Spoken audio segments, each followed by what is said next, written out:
Hello guys, so let's discuss about advantages of reverse osmosis process over conventional processes.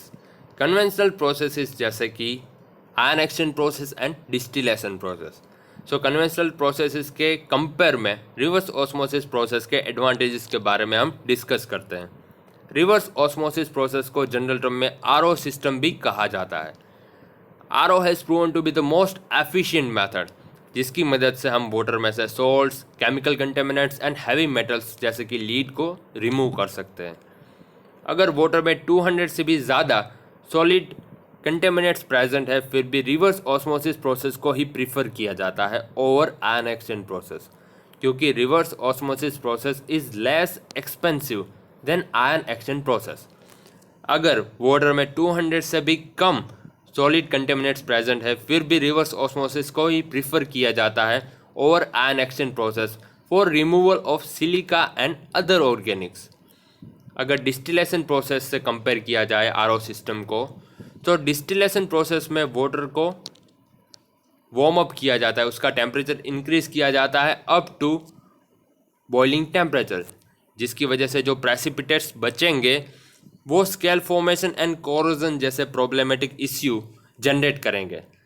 But reverse osmosis process में कोई temperature variation नहीं होता है, वहाँ पर कोई टेम्परेचर इंक्रीमेंट नहीं होता है, जिसकी वजह से स्केल फॉर्मेशन एंड कोरोजन जैसे प्रॉब्लमेटिक इश्यू से हम बच सकते हैं.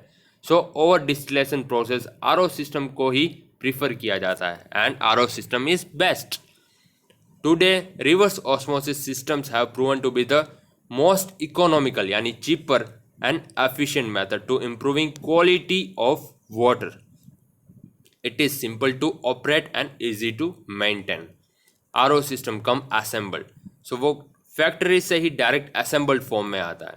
So डोमेस्टिक पर्पज़ अगर घर में यूज़ करें तो कोई एक्स्ट्रा अटैचमेंट हमें नहीं करना पड़ता है. अगर फैक्ट्री बेस्ड यूज़ करें इंडस्ट्रियल पर्पज़ तो वहाँ पर भी हमें आरओ सिस्टम में कोई एक्स्ट्रा अटैचमेंट नहीं करना पड़ता है, वो रेडी टू यूज़ होता है.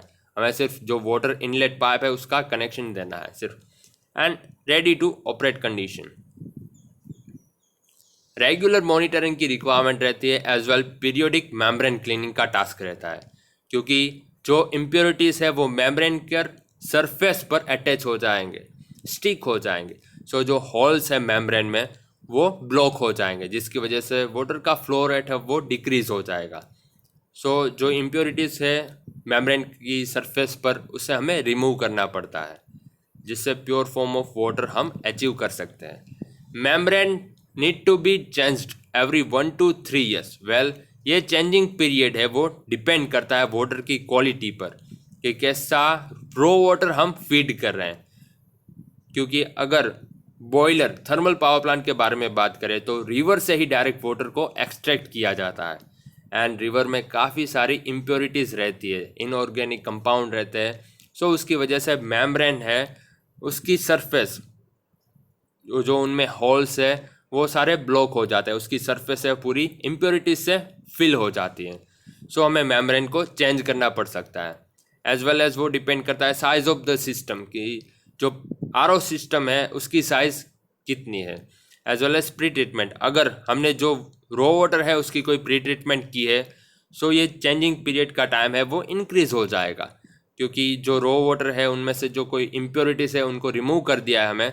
सो कम इम्प्योरिटी की वजह से जो मेम्ब्रेन की सरफेस है वो ज़्यादा अफेक्ट नहीं होगी और मेम्ब्रेन का जो क्लीनिंग पीरियड है या फिर जो रिप्लेसमेंट पीरियड है वो इंक्रीज़ हो जाएगा.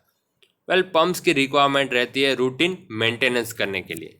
सो ये है सारे आरओ सिस्टम के advantages over conventional processes. And all the best guys.